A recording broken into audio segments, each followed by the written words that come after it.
let me start this video with this question.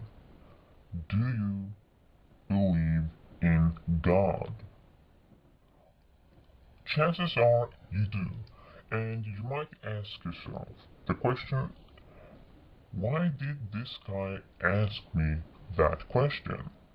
Well, when you say, I believe in God, you are not.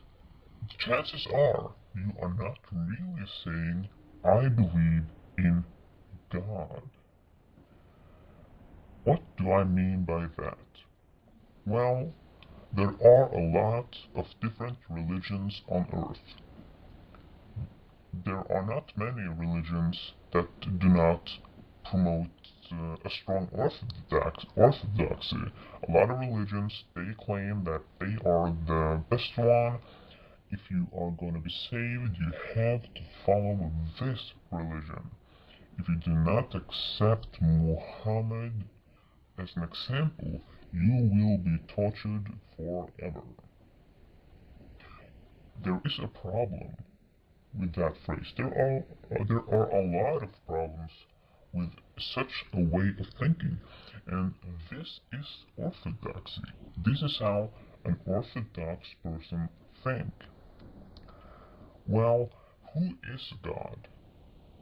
Who is God? Well, God is, and this is something that all religions promote and focus on, is that God is the creator of the universe and everything that exists.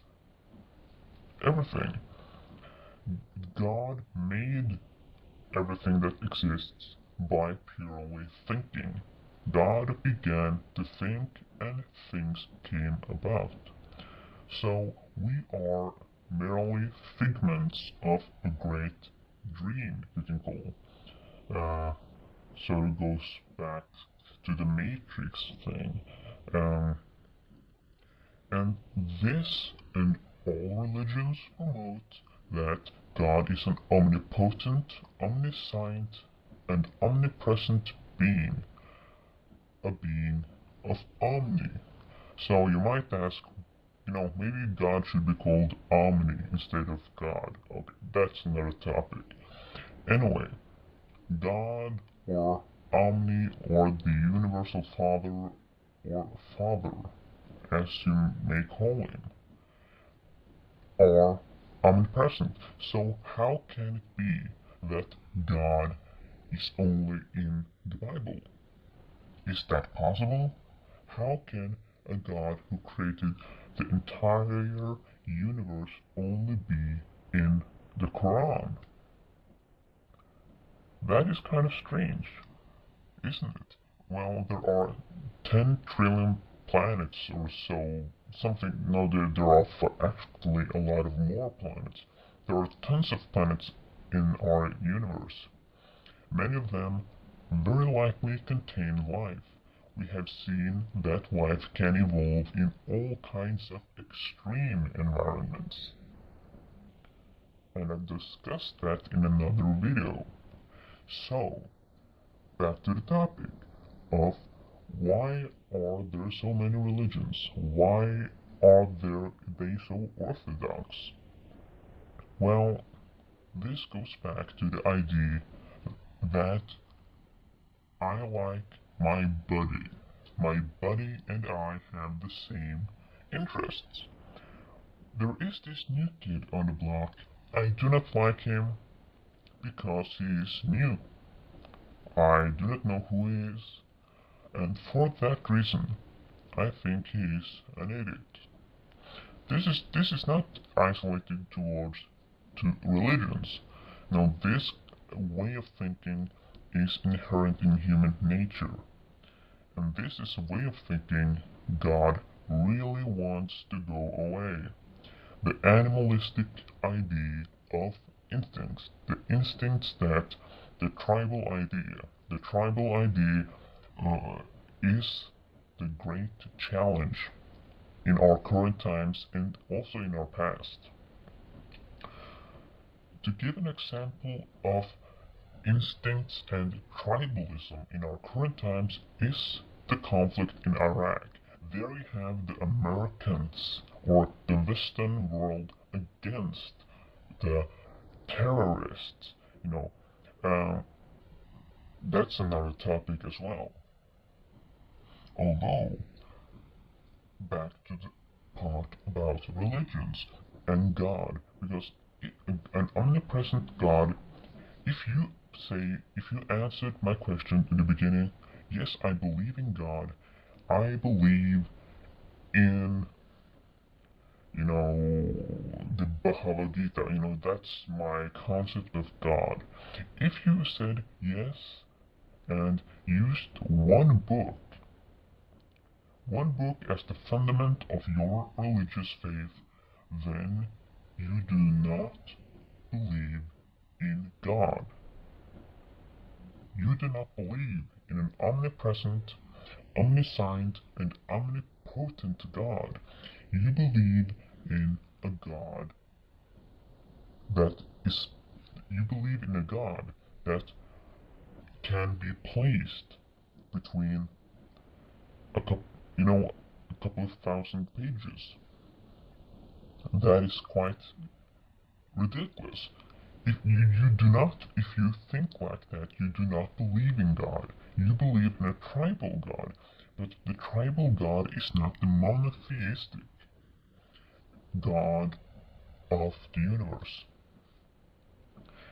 So, you see here that there are some figments of tribalism in our society.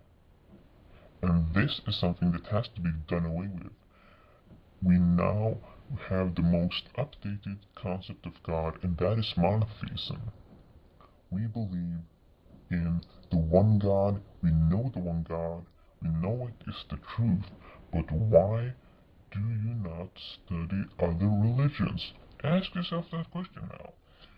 I believe in God, and why on earth do I not study other religions? If I believe in God, then I should study the Quran, I should study the Bible, I should study Buddhism, I should study the Bhagavad Gita, I should study all the religions I can grasp. All the religions that come at me, I will embrace them and see the lines that goes through all of them. Because that is where you find God. You find God in the absolutes and universal truths. That is God. God is truth. So where you find truth, you find God. And you have to study and be open to all religions if you are going to actually be capable of truly in your spiritual heart to answer the question I asked in the beginning of this video and say, yes, I do believe in God. So, I think you do believe in God. Chances are you very well do believe in God. If you said, no, I do not believe in God, well, there are a lot of psychological reasons why you do not believe in God, and they are rooted in the most deep tribalism, the most isolating tribalism, the most isolating way of thinking there is in the universe. And this has been shown. If you are an atheist watching this video, you know I'm right on the spot now, because you are not open to other people. You isolate yourself. You want to be alone. You do not want to open yourself up to others. That is a topic for another video as well, because in every video, in every phrase, there is a lot of content that can be worked on.